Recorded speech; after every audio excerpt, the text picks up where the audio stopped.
Welcome to Let There Be Talk. Today, Tuesday, what's the date? The 7th of January, 2025. First podcast of the new year. Coming a day late because, as you can hear from my voice, I've got, I guess I got a cold. But it doesn't bother me until I got to talk for long periods of time. I've just been tore up the last week. If you listened to the episode last week, I was telling you I had joint aches and I had, like my hands were fucking hurting, all kinds of shit. And I got to the bottom of it, which, by the way, welcome to the show. I'm just jumping right in. I'm just doing it because I'm like, shit, I'm ready to go. I just went outside with Gertie, and it is a goddamn fucking tornado out there in Los Angeles today. I mean, it is fucking fierce. I'm looking out the windows.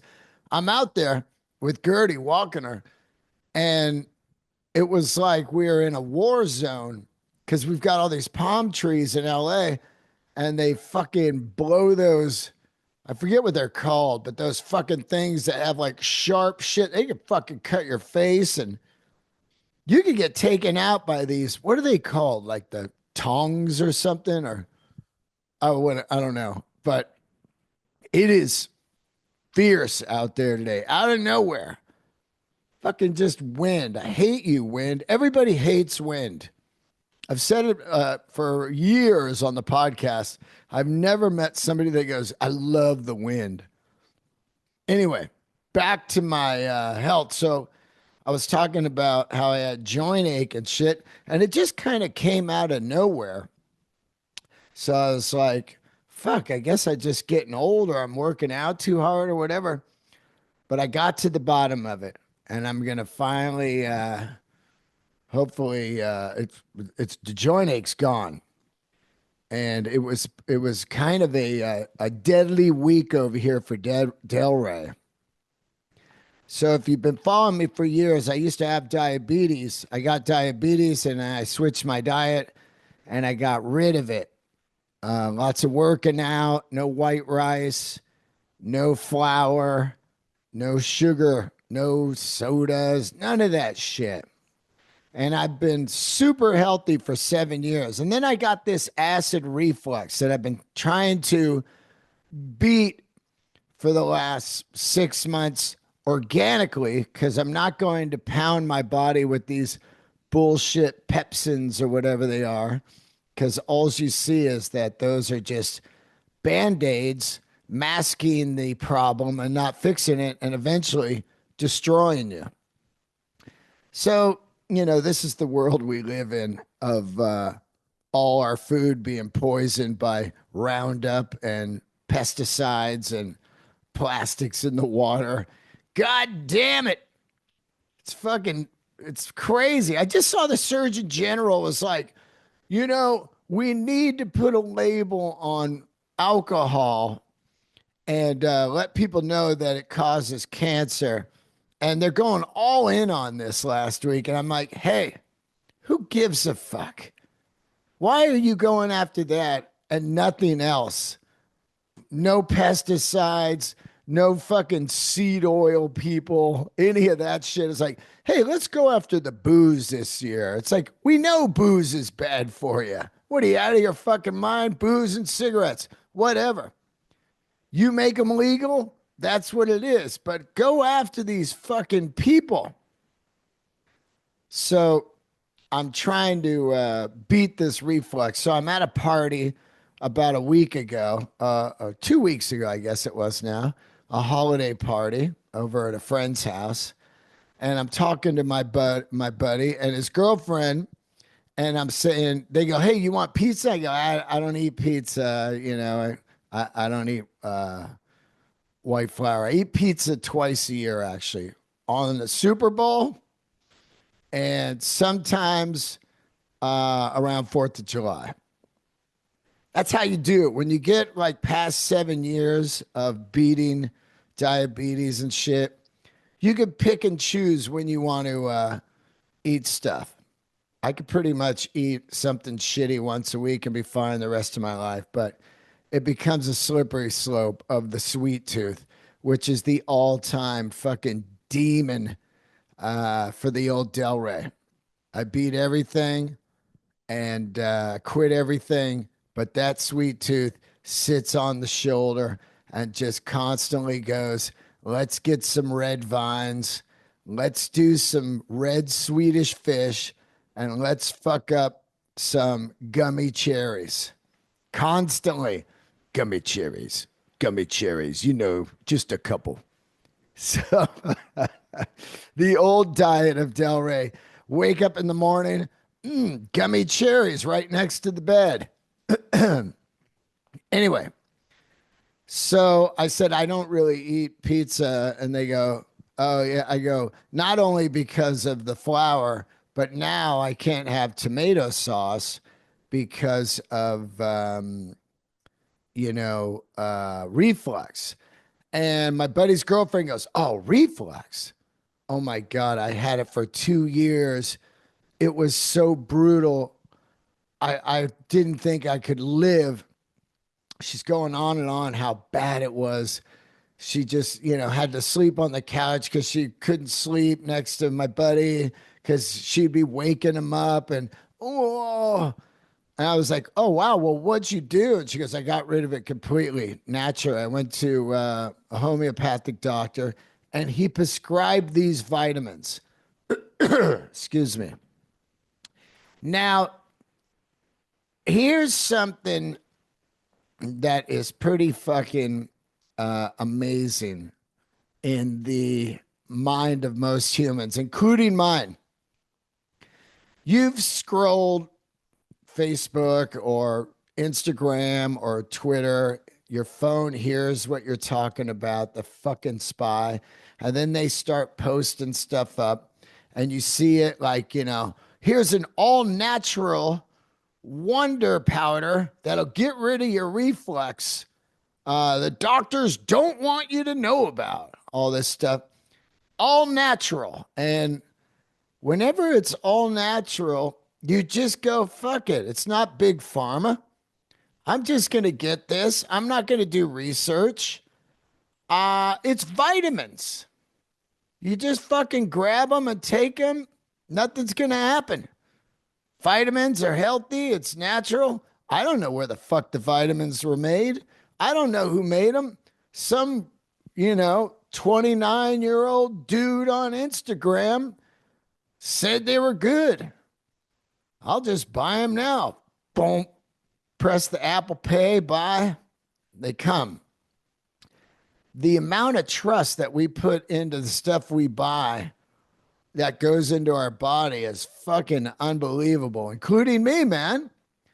As long as it's not big pharma, I'm like, fuck it. I'll try it with no research. So anyway, she shows me these 3 supplements. I got them right over here, actually. One is called DGL Synergy. Hold on, let me get these.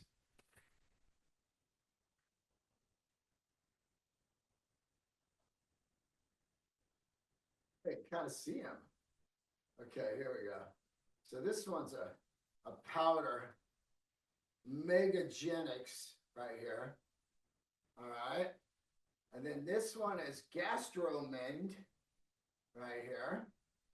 And then the last one is DGL Synergy. So I got them. They weren't cheap. It was $200. A lot of fucking money that I wish I had back right now.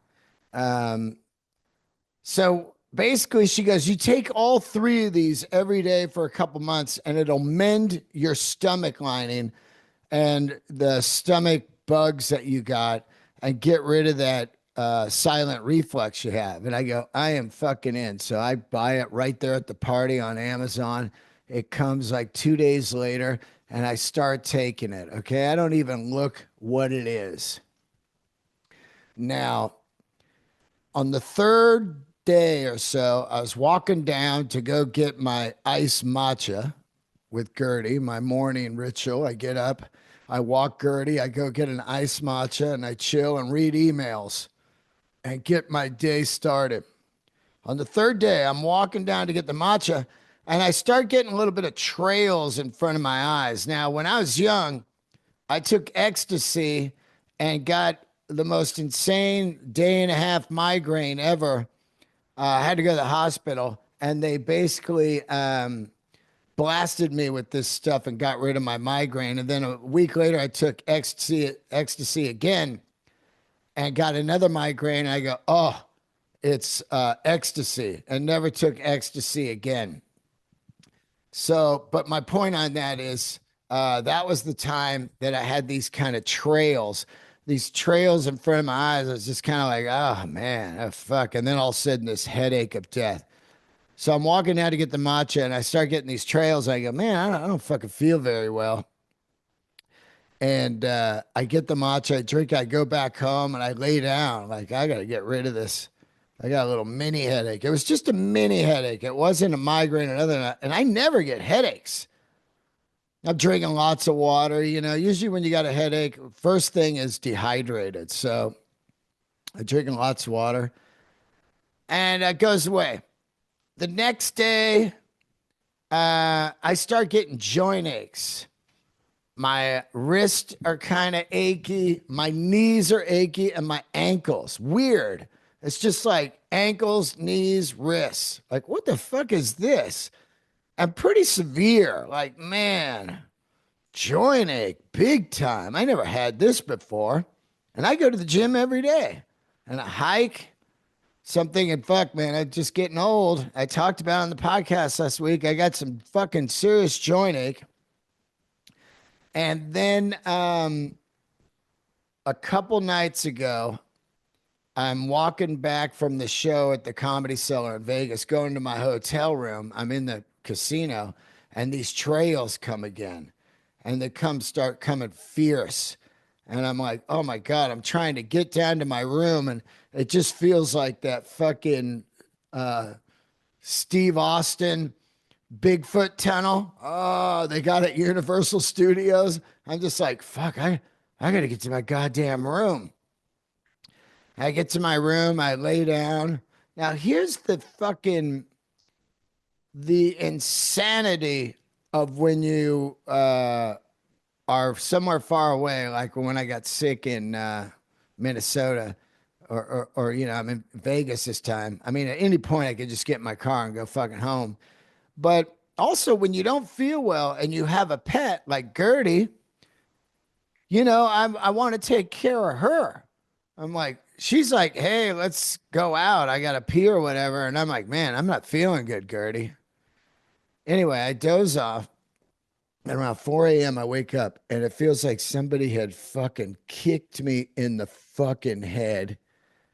My feet are burning, man. I mean, burning, like back when I got diabetes. If you've never gotten diabetes, my symptoms were burning fucking feet. Like it feels like shit's trying to bust out of your feet. And so my feet are burning and my left hand is numb. I'm like, oh, I'm dying in Vegas. This is the worst. I hate Vegas. I love doing shows at the Cellar, but I hate Vegas. I don't want to die in Vegas. Fuck. So I get up, I start pounding water. My hand is not numb now. I'm like, fuck, but my feet are burning. I'm like, God, I think I got diabetes again or something. So I Google these vitamins I have. Now, the vitamins I have, the main ingredient is licorice root, okay? Now, this first one, the powder, is 500 milligrams of licorice root. And you take 1 scoop of that in the morning. And then you take the chewables, which is 500 milligrams of licorice root. So now I'm at 1,000. And then you take 1 pill every 3 hours here, a total of 4. And that is, let's see here, licorice root. That's 150. So that's 600. So I'm at 1,600 milligrams of licorice root. And as soon as I Google licorice root side effects, all the side effects, I had them. I was the fucking poster child of side effects. It said numb hands, achy joints, severe headaches, uh, burning skin and feet, and and it says if you have diabetes, do not take this, and if you don't, do not exceed 300 milligrams. So if you don't have diabetes, they don't want you to go over 300. Now I'm at fucking 1,600 or whatever. And if you do have diabetes, they said that licorice root is 100 times sweeter than sugar. So what had been happening in the 4 days or 5 days I was taking this, 4 days, I was hammering myself almost back into full on diabetes. And this is the thing about when you beat diabetes, at any time, it can just come back. That's why you got to constantly monitor yourself. And every January of each new year, I test my blood every day, all week, all month, and make sure that I'm still good to go. Now, my body is so finely tuned that I can tell when something's off now. Where before I would just be like, oh, I'm kind of sluggish. Well, because I was just fat Dean. I just figured that's what it is. You're fucking 50. You're sluggish and fat and you're tired. But no, man. It has taken me, let's see. So I start freaking out then, once I Google that, I go, oh my God, man, I've licorice root myself probably back into diabetes. So the best thing to do when you're feeling shitty is you got to get up and start walking, drink water and start walking, start moving. So I got out, got Gertie up, I'm walking, my feet are burning, and I'm like, oh my God, and for the next 3 days, even yesterday, today's the first day I'm starting to feel almost 100% back to normal. But even yesterday, I felt great for most of the day. And then it was like, oh God, I kind of feel shitty. It takes a while for this shit to get out of your system and your body to readjust. But man, that's what happened to me. So that was what the joint ache was. And it all comes down to, if it's supplements, you still have to fucking figure out if it's even good for you. I was telling my buddy the story and he goes, oh, that happened to me. I was taking, 10,000 milligrams or 10,000 units or something like that of vitamin D. And he was overdosing on vitamin D. And his left foot was hurting. And I kept telling him, you got diabetes, dude, or gout. You got to go get checked. But he's an idiot. Never goes to the doctor, those people. Oh, I'll just figure it out. And he got lucky. He talked to somebody and they said, oh, it might be vitamin D. And he stopped taking it. But he's one of those guys that has the best health care on the planet, doesn't use it. I don't understand that. I do not understand the fear of the doctor. It's fucking crazy to me. Anyway, so here I am. I'm up on a Tuesday. I am feeling better. I did a show last night at the Hollywood Improv. I've already done fucking. Oh, by the way, while this is happening to me, don't forget, I'm working. I'm on stage telling jokes to sold out room in Vegas. And I'm just the whole time going, God, I got to get through this. And I got to get back up to the room and just fucking relax. So last night I did the Hollywood Improv and it was a fantastic show, packed. And I'm starting to feel better. And man, I'm really monitoring again, really tightly what I'm eating. And I want to tell you this. If you really want to kind of feel better, this works for me. is every 2 hours, set your alarm on your phone. Eat something small. That's really how I have been able to manage to keep weight off and keep my energy up. I'll have like, a handful of nuts, and then a couple hours go by. I'll eat an avocado, and a couple hours go by. I'll have some lunch. A couple hours go by. Eat some fruit, some blueberries, strawberries, and a little bit of apple. Anyway, so fuck, man. Just wanted to give you a heads up of what was going on with me. I mean, I really fucking thought I was dying, man. It is.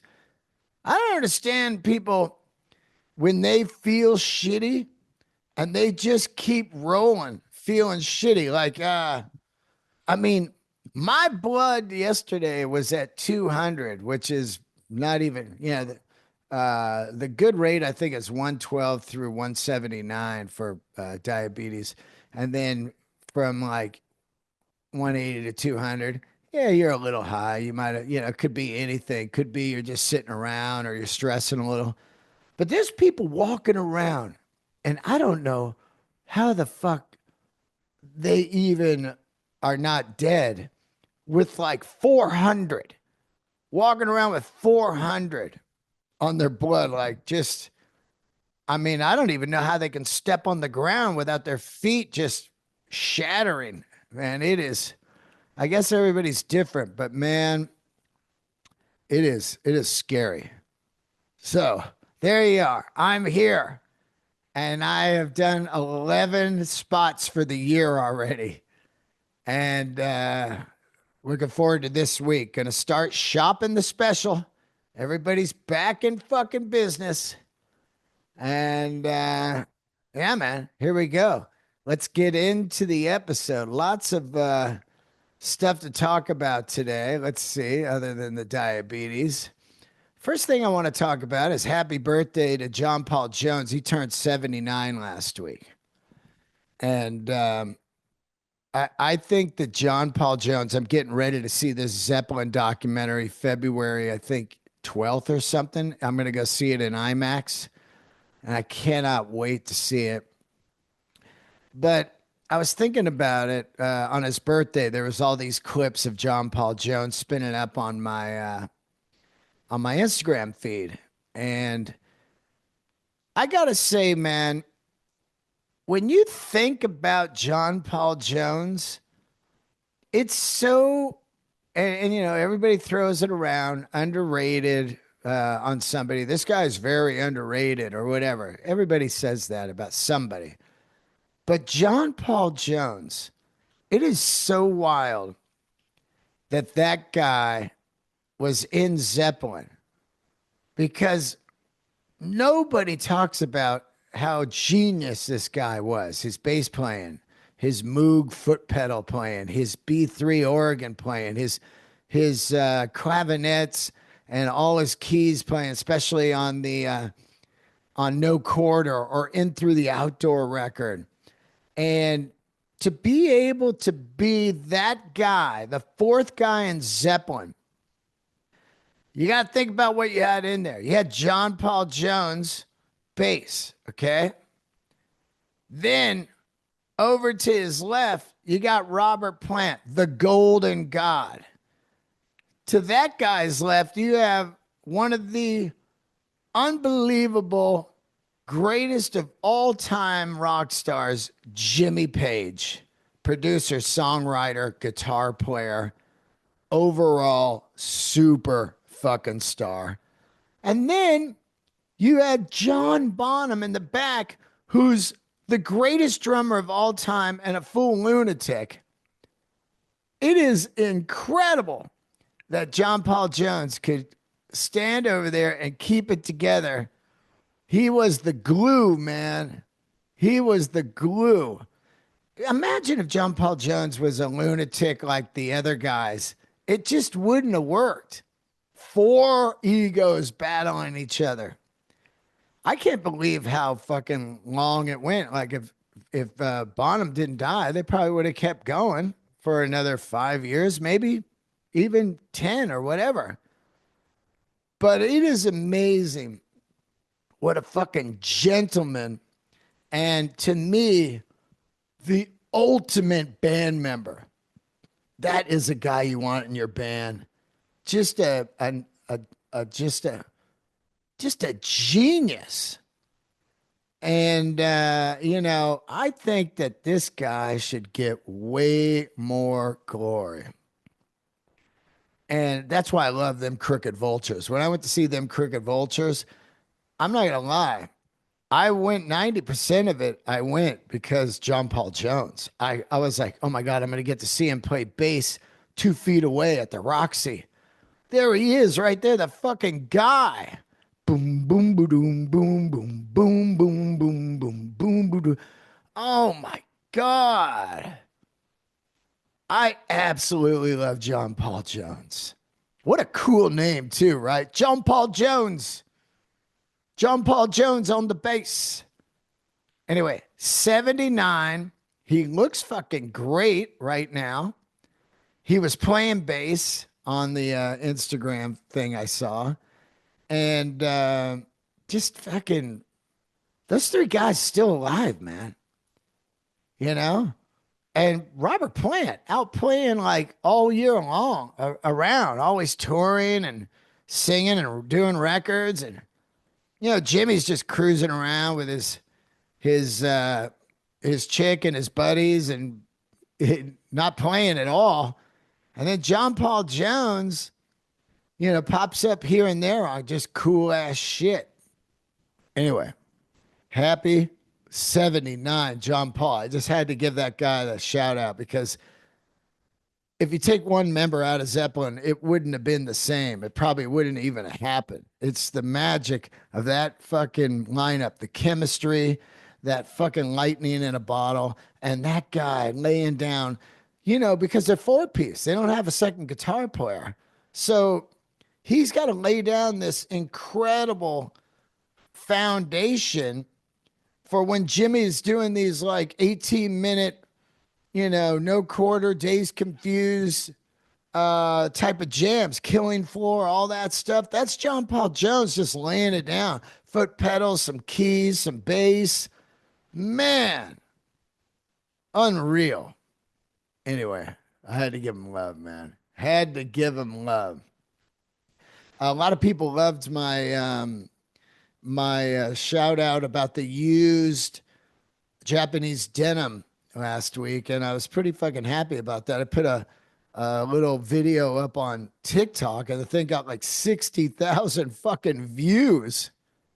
So to everybody that liked that, thank you. And to all the people that were like, nah, they don't have this, they don't have my length, they don't have my waist, they're not fucking $80. Why are you even fucking commenting? You're just a fucking moron. I'm on there studying the Japanese denim market on eBay. That's why I brought it up. I got a pair sitting right here that I just got for $79 that are $350 pant. And I'm about to get them hemmed. And people go, oh, well, Japanese, they don't make nothing, in a longer length. Yeah, they do. All the Japanese denim comes in 36 length. That's my complaint, because then I got to get them fucking hemmed. I got to get like 8 feet cut off them, and it changes the shape. But they make 36 length. Some guy goes, there, how come no one makes a 29 36? It's like they do make a 29 36. I mean, just fucking look. Weird. Anyway, so I was kind of pleased that people dug that part of the show. And here's my tip for this week.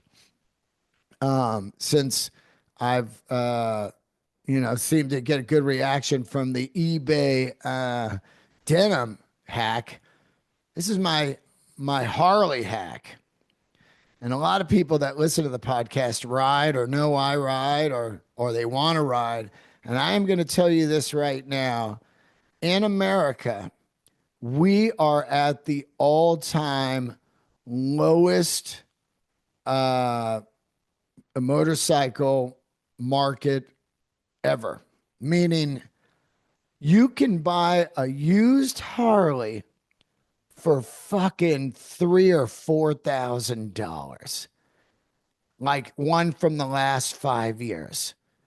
You can buy a $30,000 Harley that's maybe 5 years old for 8 grand. This is unreal. I am telling you this right now. I sold Harleys. I've been riding Harleys. I've been in the motorcycle world about 3/4 of my life. There were a time, there was a time, which is a lot like what I think is going to happen with Rolex here pretty soon, where back in the day, you bought a Harley, you rode it for a couple years, and you could basically sell it for what you bought it for. And they were so hot and they were kind of hard to get, kind of like the Rolex now, they'd be sold out. Um, they were just fucking unreal. It was like gold. I would ride a bike, and then at the end of the year, I'd sell it, and I'd get a newer model, and I'd sell it for almost all the money, or sometimes make some money because it was one you couldn't get. Perfect example would be these Screaming Eagle FXRs. They are the CVO FXRs. Okay, it was called the FXR 3, 2, or 1. Now, there was this one, the FXR 3. It was black with these little shitty flames on it. And at one point during the Sam Crow Sons of Anarchy outlaw biker era, everybody wanted to be Sam Crow, that these bikes were going for about 30 grand. And they were 1991, 92s, They were going for big fucking money if you could find them. I think they only made like 1,500 or something. I saw one a couple days ago on Facebook Marketplace, unridden. It had 3 miles on it. It was unridden. Some guy had it in his living room his whole life, and it was $8,000. I'm telling you right now, that bike would have been 30 grand 10 years ago. The market on all these baggers, these street glides and all of that, they have tanked. And what's going on is all these people bought Harleys, a lot of them during the Sons of Anarchy and those motorcycle shows like Chopper Build Off and all of that shit. And now people are hurting for money and all their bikes are for sale. And I'll tell you what, you can go on Facebook Marketplace right now and you will see over 1,000 of those Sons of Anarchy type bikes, the Harley Dyna, over 1,000. And they all have thousands of dollars put into them. Exhaust, seats, risers, grips, pegs, lighting, LED lighting, inverted front ends. I mean, thousands of dollars put into them. And you can get these bikes for pennies on a dollar, man. It is fucking crazy what's going on with the used motorcycle world right now. It is insane how cheap a motorcycle is. And I'm not going to say, hey, go ride because it's fucking crazy dangerous. But I will tell you, if you want to get into motorcycle riding, right now is the time. Because you have your pick of over, 1,000 bikes right now that were all like 25 grand. You can get them for like 8 grand right now. It's fucking crazy. I mean, I'm just blown away by the used motorcycle market. And, go check it out. If you're into motorcycles, even if you're not, just go to Facebook Marketplace and type in Harley Davidson Dyna or Harley Davidson Street Glide. It's fucking wild, man. It is wild. It is I don't know if the motorcycle world is over and it's going to get back into the true rider, and the part-timers are the Sam Crows, the Sunday, I got my cut on. Yeah, you want to fuck with me? Fucking, I can ride a Dyna, man. Dyna rider, dude. Fucking those guys. And then the next day they go back to work at the bank. Yeah, I went up to fucking rode out to the bar yesterday. Showed them, had the cut on. Lonely boys had the cut on, man. These people, fuck, man. It's unreal. It is fucking unreal the amount of motorcycles for sale right now. Oh, fuck. Woo! All right, let's get into this. Is the really the thing I wanted to talk about on my episode today. And Brandon was like, "Hey, man, no top 10 albums of the year." And I was like always planning on putting it out the first week of 2025. And yeah, so here we go. I want to get into it. And I'll tell you what, there was some fucking great records out this year. People just, oh, there's no good music anymore. Fucking nuts. Okay, let's get into it. All right. Here is my top 10 albums of 2024. And I'm always even surprised when you're going through it. You start making the list, and it usually starts with around 20, and then I have to whittle it down. But I'm always surprised because you're going through it and you don't want to fucking miss one, And also, you're surprised. Like a year goes by quick, right? Shoot. But it also seems like a long time ago because I look at a record and I go, oh, fuck, that came out in 2024. I thought that was a couple years old already. That's how much music comes out every year. And, so I'm always digging real fucking deep. And it was really hard to put together this top 10. I'm going to give you the number 11 right now because I always do a bonus one because it's just so tough to do 10. And this really isn't a new album. It has new elements to it. It's a box set by Mark Lanigan. Rest in peace. And I did a full episode with the guys that helped put this together. The Mark Lanigan Bubblegum 20 celebration box set. And just for the Beck song alone, the collaboration, Union Tombstone, that song alone deserves to be in the top 10, 11 there. And then the hotel demos, the book with the box set, everything about it. Definitely box set of the year for me. Not that I don't know what other box sets came out, but I will just say one of the all-time best box sets. Just beautiful, of a classic record. Tons of heart put into making this box set. And I just really, really appreciate it. And it makes me miss Mark even more all the time. And I hope that they eventually do something like this for field songs, but I don't really know if there's any demos or stuff laying around. But just to hear the making of those hotel demos with Troy Van Leeuwen and Lanigan out in Japan and shit, in the late nights, hotel rooms, just fantastic. Bubblegum 20 is number 11 for me.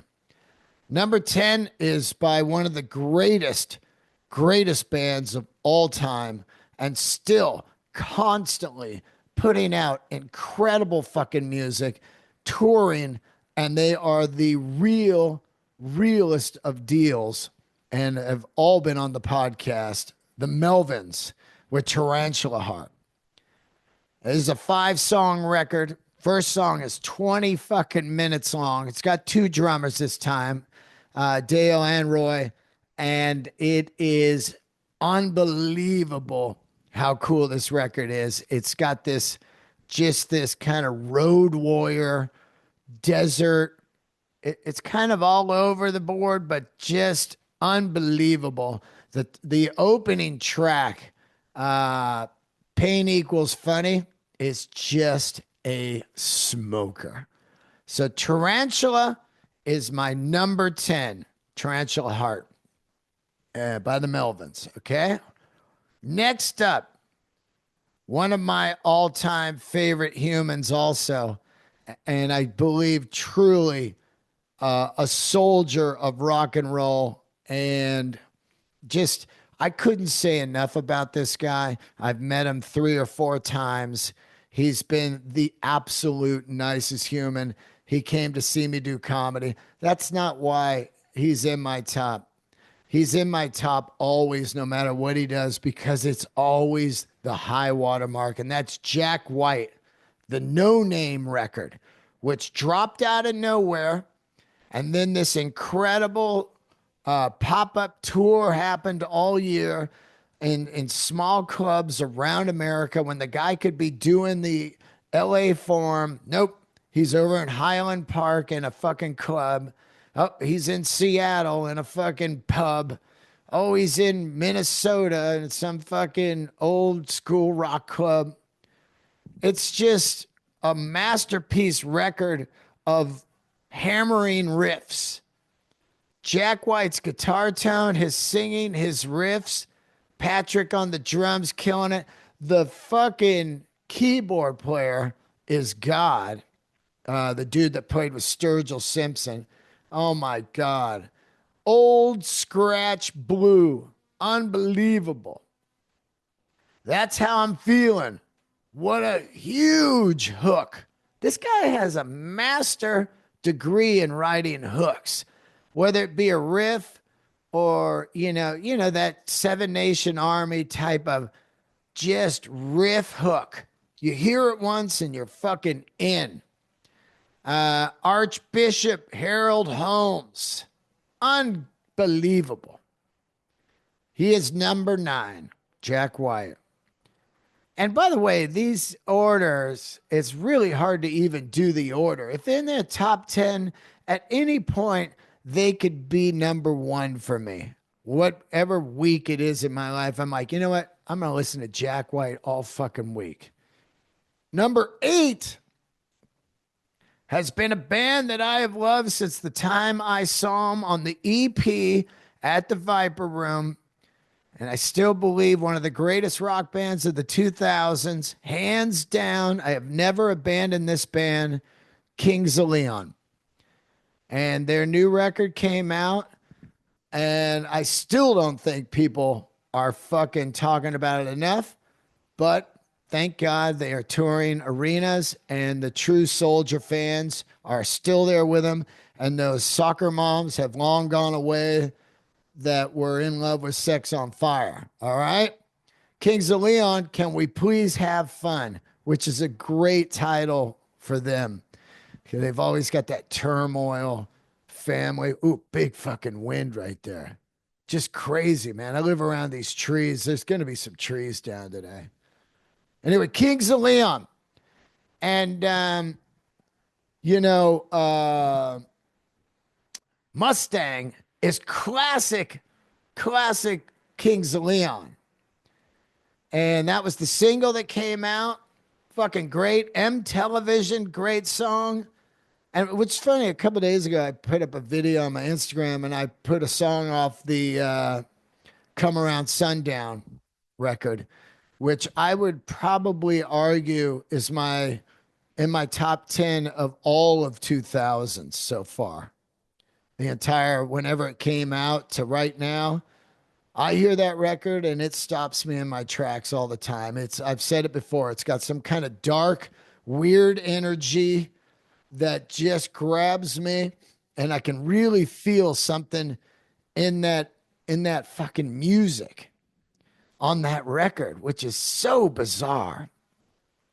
Which, by the way, next week I'm going to put together my favorite George Harrison and Paul McCartney songs, just because I realize whenever I hear certain Paul McCartney songs or George Harrison songs, they have the most fierce time machine ability to my brain that I am blown away what that music uh, does to me.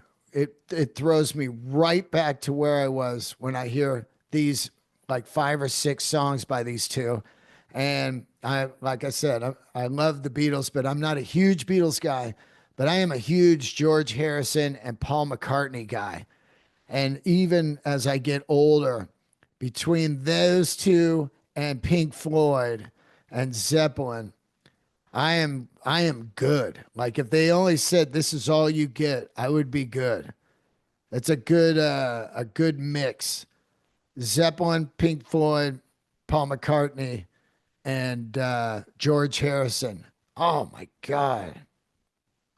Number 7, a fucking smoker metal album. I mean, a classic thrash metal record. If there ever was one, it's the Kerry King solo record. Just fucking fire, man. I love it. From Hell I Rise. That opening track, Diablo. Um, that intro into where I reign, that whole thing, that is some classic Slayer right there. And Mark singing on it is some of my favorite metal vocals I've heard in years. This guy's singing better than ever. And Phil is loaded with Bay Area guys here in this band. And that is, to me, the blueprint of thrash metal. And you cannot argue that. The roots of thrash metal, the blood, the sweat, the seeds, they're all from Berkeley, San Francisco, all in that area right there. Oakland, that area is the roots and the seeds. And then, of course, punk rock, of course. But this Kerry King record, really fucking real strong record. And Idle Hands, fantastic. And then Toxic is just a mega riff. So Kerry King, hats off to you. I'm bummed I have not had you on the podcast. I really thought it would happen. I'm kind of blown away. It hasn't happened, but what are you going to do? I had Mark on twice, and he's just a fucking solid human. Next up, I've been following this band since a hero's, what is it? A hero's death. That's I think like 2020, something like that. Fontaine's DC. All right, their record's called Romance.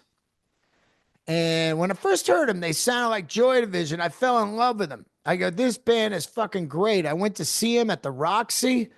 I was in love with this band, and I am just so fired up that they have gotten bigger and bigger and bigger. They play them so much on what's that station? The Spectrum on 28 on Sirius XM. I'm so happy. Fontaine's DC. What a fucking band, man. Starbuster. They're playing the shit out of that on the radio. And I love this band. They have multiple records and they kind of change their style a little bit each record. And this record is fantastic. It's number 6. Romance came out, I don't know, like 5-6 months ago. Next up is a band that's going to be on the podcast, I believe, next week. And they are a new band. They are an LA band. And they really fucking blew my mind when I heard the record. And I've been listening to the record nonstop. The band is called The Color Green. And the record is Fool's Parade. The opening track, Coronado, is just fucking great. Immediately, you get the flavor of what this band is. If you're into the Mother Hips, you're into a little bit of Blind Melon, you're into some 60s rock in there, this is it right here. They got this song called 508, and it is just incredible. And I can't wait to interview them. And I think I'm going to see them play this Thursday night in Venice at the Townhouse. And this is going to be their last gig before they go record a new record. And I am excited to talk to them. I'm going to have two members on. And this band is just monstrous. The Color Green record is Fool's Parade, number 5. Number 4 is from one of the all-time greatest artists ever. The man who is the high water mark of art, Nick Cave. And this record is With the Bad Seeds. It is called Wild God. And I can't even tell you, anytime you're going to get a Nick Cave record, it is going to be a fucking joyous year. And I saw Nick Cave this year. And just like when I saw Nick Cave 2 other times, just awe-inspiring to see this man. I sat in the second row, 2 feet away from this guy, watching him and his voice and his fucking fashion sense and his storytelling. Everything about this guy, he is the full package. This record is great. Wild God, the title track is great. Frogs is weird as fuck. I love it. And Conversation. Check out that record if you haven't. If you don't know Nick Cave, do yourself a favor, man.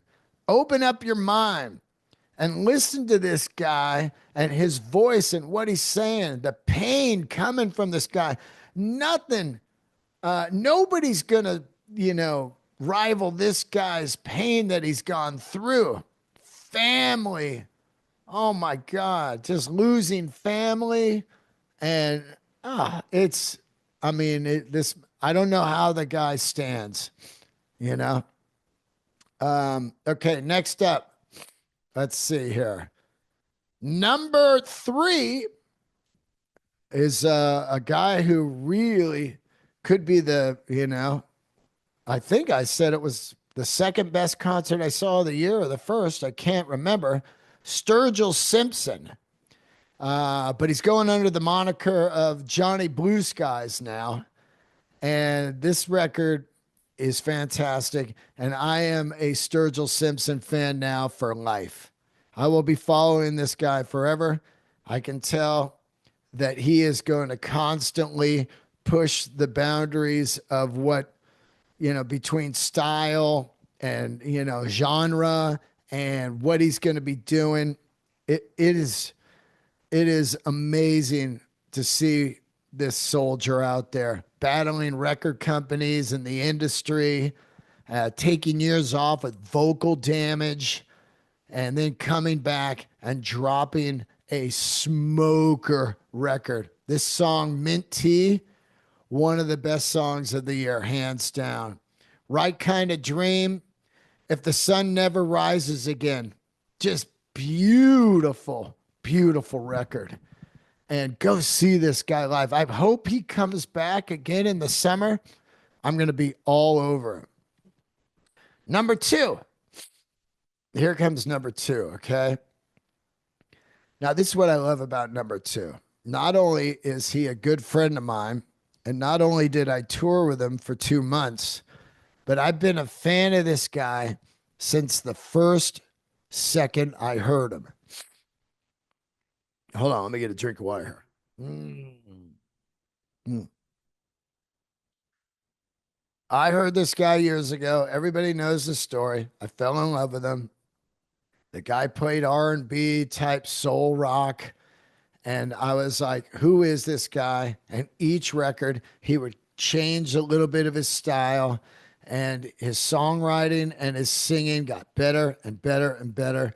And he drops a record called Mood Swings. I'm talking about none other than the great Marcus King. I think he's got like fucking 5 or 6 records out already. He's not even 30. Constantly touring. He has an amazing voice. And this time, I knew about this record the entire tour because he was secretly demoing and signed a record deal with Rick Rubin, and Rick was going to produce his new record. Now, I was fucking floored because here's one of my favorite humans, and he's going to hook up with my favorite producer. And he'd worked with my other favorite producer. And I was like, all right, I can't wait to hear what Rick Rubin and Marcus King do. And they put out something so outside of the box for Marcus King fans. And that made me love him even more because he was like, you're not locking me into blues. I'm not the blues cruise, the ship rock guy. I'm not your fucking baby, I love you, baby. Nope. If you're here for that, move on. He had a great story where he's playing that blues festival and they just play War Pigs and all these 70-year-old white people with their red faces and wine are like, what the fuck? Full Dylan moment going electric at Newport. What the fuck is this? War Pigs at a blues fest. Mood swings. I feel this from my heart. I cannot believe this record is not bigger. And I don't know who dropped the ball, but it wasn't Marcus King because he showed up and he made and wrote a record and recorded it that is just so fucking beautiful and original with the drum loops, kind of an Adele flavor. You know, at points it's serious R&B, but you've got this cool loops and the songs have massive hooks and so much fucking soul and heart in them and real lyrics. This thing is painful. It is painful because I know what Marcus was going through, and it is real deal right here. This record, he's got to be going like, how is this record not fucking monstrous? I checked 10 different top 50 lists. Nobody had it on there. I'm like, hey, man, wake the fuck up, people.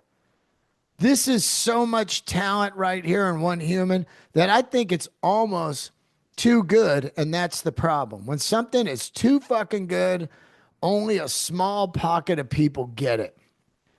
I wouldn't mind being at that level where you're just like, yeah, well, I only have this small pocket of people that dig me, but they fucking love all good shit. I don't know. Maybe I do have that. I mean, I got people that really like what I do, and they like good shit. So, Marcus King Mood Swings #2. If you have not listened to this, go listen to the title track. Listen to Save Me. Unbelievable. Delilah. Fucking my life up again. This record is fire. That's all I can tell you. It is straight fire. Now it's time for #1. Last January, I think it was around the 16th, this band put this record out, and I said this on my Instagram. You could go back and look. I said, holy shit, we're only 16 days into 2024, and I believe I just heard the album of the year. Here we are now, 1 year exactly later, and it is my #1 record. And I still think it'll be my #1 record 6 months from now. And that is The Smile. And, you know, if you have not heard The Smile, that is the masterpiece from your Radiohead frontman, Tom York. And you must listen to this record. It is a blueprint of fucking cool. Great sounds, incredible depth, and just fucking, I mean, some people like it more than Radiohead now. That's a lot like The Voids with Julian from The Strokes. The the Smile, this is their second. I think the first one was an EP. I didn't get to fucking see them when they came because I was on the road. I was furious. They played the Orpheum. God, once in a while I'm furious that I miss a show. The Smile is unreal. I'll tell you that right now. Read the Room. Check that song out. Under Our Pillows and Wall of Eyes. That's the title track from The Smile. Number one record. Came out a year ago, and I still think it is the number one today. That's my top 10 right there. Now, I do want to say this. I was floating in there with Kendrick Lamar. I was trying to put it in there somewhere. And I was like, I'm putting it here. But I was like, fuck, I don't know. Because I only like about 5 of the songs on the Kendrick Lamar record. But I'm really liking what this fucking guy's doing, man, for rap. It is bizarre. It's weird sounding. It's hooky as fuck. And, GNX, he's got the fucking the Grand National car, one of my favorite cars ever, on the cover. And the record, it's just killer. Like I said, like 5 of the songs, I'll be bumping all the time in my Prius. This Kendrick Lamar, I tell you, the kid's got it. But yeah, it's really cool, man. It's fucking, I still listen to hip hop a lot. I'm not like I like the olds. I like Dr. Dre. Like, I love Dr. Dre and Ice Cube and all that, but I still spin some hip hop all the time. That last Eminem record was fantastic. There's a ton of hip hop. I don't keep up with all of it because there's so much of it, but I listen to the Slim Shady channel to stay up on hip hop. And Kendrick Lamar, that song last year, They're Not Like Us. They're Not Like Us. That thing is so fucking hooky and cool. They're not like us. They're not like us. His style is crazy. Hip hop is crazy now. That's what I love about it. It's basically kind of turned into some, their own language. It's kind of R2D2, 3CPO, like robot shit. It's almost Kraftwerky cool. Like, they're not like us. Shut up, slipper bonda. They're not like us. Fucking cool. I love it, man. I love it. It's fucking, man, hip hop shouldn't be in the Rock and Roll Hall of Fame. That's bullshit. Fuck you. Anyway, there they are, buddies. There they are, my friends, coming back from the dead here, Dean Delray, to give you my top 10 of the year. Put your top 10 on my Twitter and my Instagram and my Patreon, patreon.com/Dean Delray for all of your bonus episodes. There's 170 there now. And I've been doing some live Zooms again. And please, if you've made it this far into the episode, subscribe to the podcast, leave a review, tell your friends about it, subscribe on iTunes, and leave a review on iTunes, please. It really fucking helps. Come see me live at the Punchline in San Francisco, February 26th through March 1st. Also, I will be out in Fort Collins, Colorado, I believe in January. And I'm back in Vegas, February 10th through the 16th at the Comedy Cellar. So I'm out there doing dates, writing new material, getting ready. I'm going to try to shoot another special in June, a 30-minute one. I know this one's not even out yet, but I'm going to just start shooting shit and putting it out because who knows how long we'll all be here. You know what I mean? Fuck it. Until then, guys, I love you. Keep the candles lit. Happy New Year. And I'll see you soon. They're not like us. They're not like us.